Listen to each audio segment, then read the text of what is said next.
많이 보셨던 저희 그림이죠, 그죠? 평창 올림픽 때.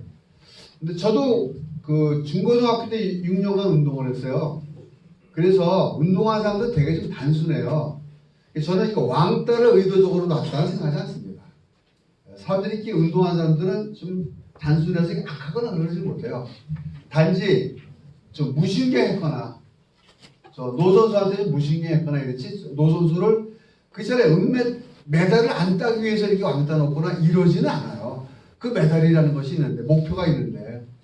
그래서 아마 너무 이제 이렇게 두 사람이 밀접했든가, 생각이 딴 데가 있든가, 이래서 그 노선수를 조금 이렇게 느슨하게 여겼지, 그 사람을 왕따 놨으리라고 생각하지는 않아요. 그러나 이 사건은 이 두 사람의 굉장히 마음에 상처됐던 건 사실이에요.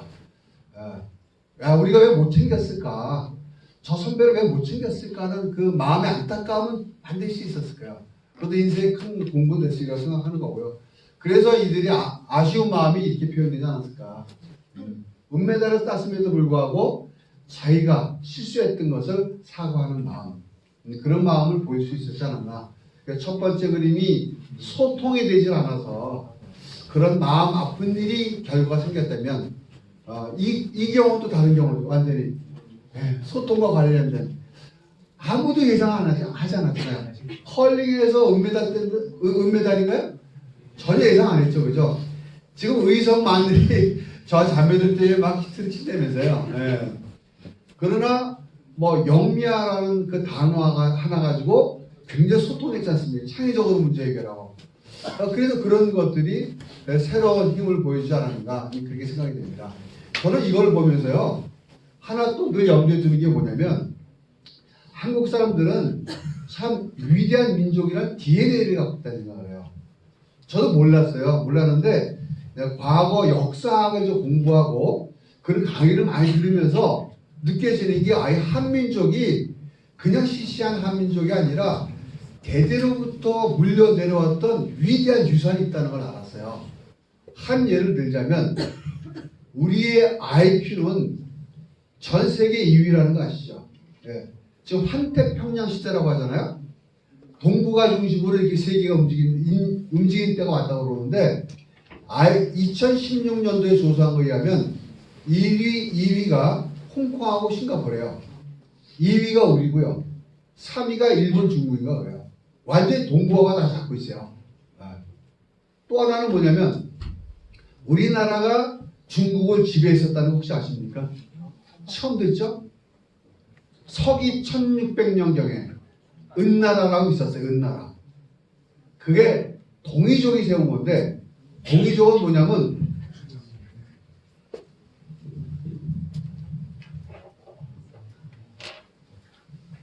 이 동력 동자에 이게 활구문이거든요. 활 익었어요. 근데 큰 활, 큰 활, 동쪽에 큰 활을 쓰는 민족은 동이족이라고 그래요. 이게 한국족입니다. 그래서 서기 1600년경에, 지금으로부터 한 3600년 전경에 우리나라 이 황해를 건너서 서쪽에서 바로 중국을 건너면 거기를 은어지역이라고, 옛날에 은나라로 쓰였던, 우리나라가 가서. 그래서 그때부터 서기 1046년도에 망하거든요. 그러니까 550년 가까이 중국을 지배하다가 주나라한테 망해서 이제 돌아와요. 근데 더 놀라운 사실이 있어요. 우리나라 초대 문교부 장관이 그 중국의 지성이라고 해서, 지성.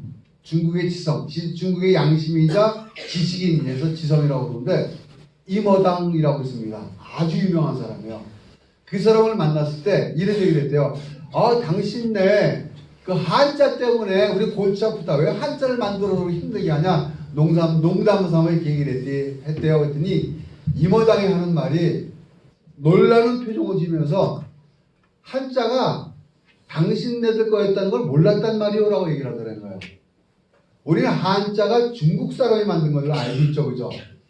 근데 중국의 학자는 이미 한자가 한국에서 넘어갔다는 것을 알고 있다는 거예요. 그게 갑골문자라 해서 초기에 그 상형 문자 있죠. 그것이 1890년도에 발굴됐어요.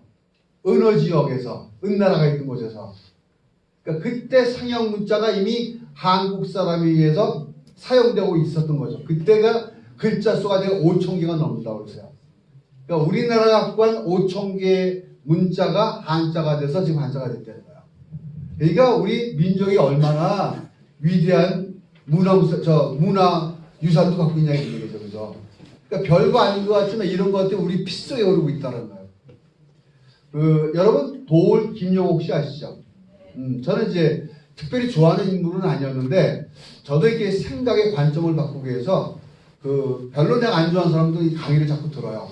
왜냐면 내가 좋다 안 좋다는 건 내 관점이지 상대방 관점 아니잖아요. 듣는데 한 번은 내 가슴에 탁 들어오는 그런 말을 하는 거예요. 그게 뭐냐면 이분이 궤변론자라고 얘기를 해요. 미국이 일정 부분은 히틀러 도움을 받았다는 거예요.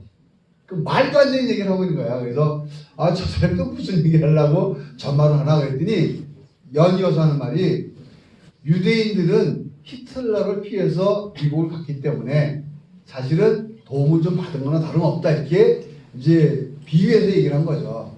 그러면서 히틀러가 없었으면 유대인들은 미국으로 도망가지 않았을 거라는 거예요. 그 말은 맞아요. 근데 미국의 정신은 유대인의 정신이거든요. 지금 미국은요 정치, 경제, 사회 모든 분야를 유대인들이 정치고 있습니다. 그만큼 미국 내에서 유대인의 정신이 무서워요. 그래서 그분이 하시는 말씀이 유대인의 정신에 의해서 지금의 미국이 있었다면 한국에도 그러한 정신만 있다면 우리 한국도 세계적인 국가가 된다는 거예요. 근데 그 말을 듣는데 막 가슴에 빵 뚫린 것 같은 느낌이 드는 거예요.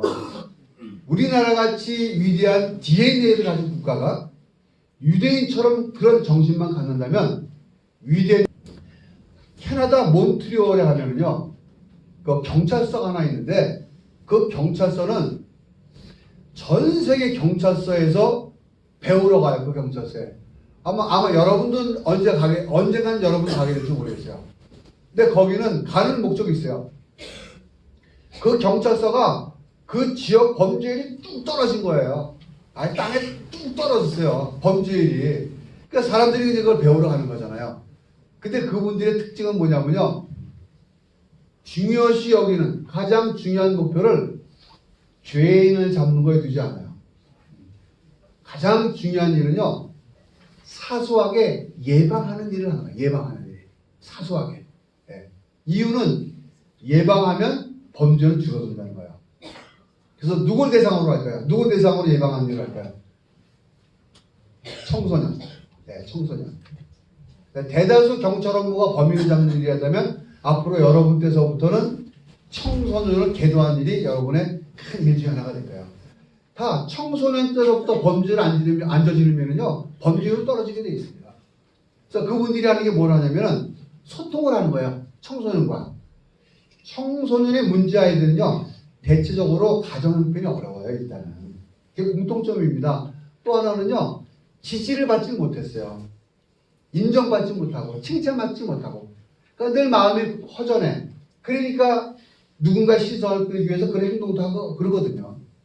그러니까 그런 아이들을 이분들이 만나가지고 자주 만나주고 칭찬해주고 인정해줘요. 그러니까 말로만 하면 안 되니까 주변에 상점 같은 데서 쿠폰을 이렇게 제휴해서 얻어요. 그래가지고 뭐 떡볶이 쿠폰 되게 나눠주고 그러는 거예요. 그러니까 그 아이들이 처음에는 경찰하면 되게 불편해하고 무서워했는데 이제 가까이 오는 거예요. 가까이 다가와요. 그리고 누나 나 어려움이 있어요. 상담하고 전에 피해했는데 주변에 상담할 사람이 없거든요. 그러니까 경찰 찾아와 상담하는 거예요. 마음 편안하게. 그러면 이게 범죄가 예방되고. 그래서 범죄율이 엄청 하이파이브 한번 해봅시다. 하이파이브 짝! 예, 짝! 예, 짝!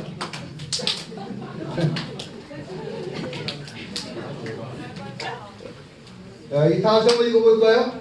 같은 일을 시작. 같은 일을 계속 반복하면서 다음에는 결과가 더 좋아질 것으로 그것이 뭐라고요? 정신이답니다. 예. 근데 우리는 무의식적으로 80%하고 산다는 거예요. 무의식적으로. 심리학자들은 80% 90%라고 그래요. 의식적으로 하는 것이 10% 20%밖에 안 된대요. 어려서부터 교육이 돼서 반복적으로 해왔던 것들이 계속 무의식적으로 한다는 거야. 그래서 깨어있으라는 것은 의식적으로 새로운 것을 자꾸 하는 거예요. 그래서 소통하는 것도요, 여러분 새로운 기술 계속 배워야 됩니다. 그리고 나중에 기회가 되면은 코칭 기술도 좀 배워주세요. 코칭 기술 정말 좋습니다. 여러분이 나중에 범죄 심리학도 다 배우시겠지만은 코칭 기술이 범죄 죄인들하고 소통하는 게 얼마나 좋은지 몰라요. 그 답을 끌어내는 데 되게 도움이 되고 변화시키는 데 도움이 되고 그래서 소통은 보통 20시간 이상 배우거든요. 그러니까 되게 전문적인 기술이에요. 나중에 기회가 되면 그런 것도 꼭 좀 배워주시기 바랍니다. 혈압에 정말 큰 도움이 되는 그런 일이에요. 원하는 결과 얻기입니다.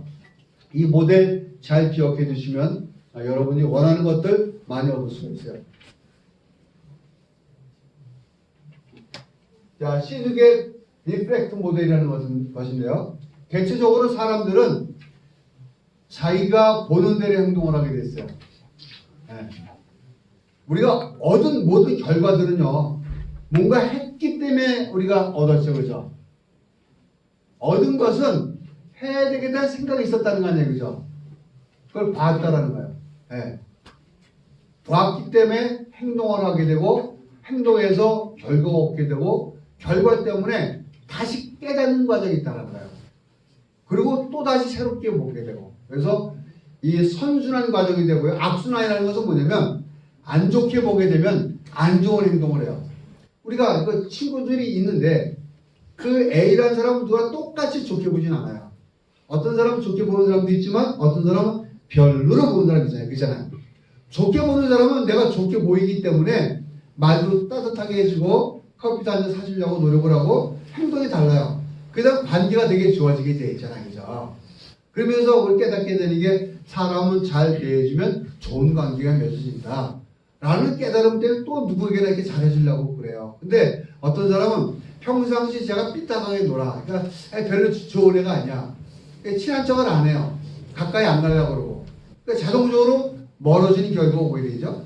그러니까 저런 사람들은 만나면 별로 도움되는 게 없어요. 이렇게 깨달음이 오게 되는 사람은. 그러니까 사람 만날 때는 계속 그런 식으로 해요. 그러니까 악순환이 계속되는 거예요. 그래서 이건 선순환과 악순환을 만드는 되게 좋은 모델입니다.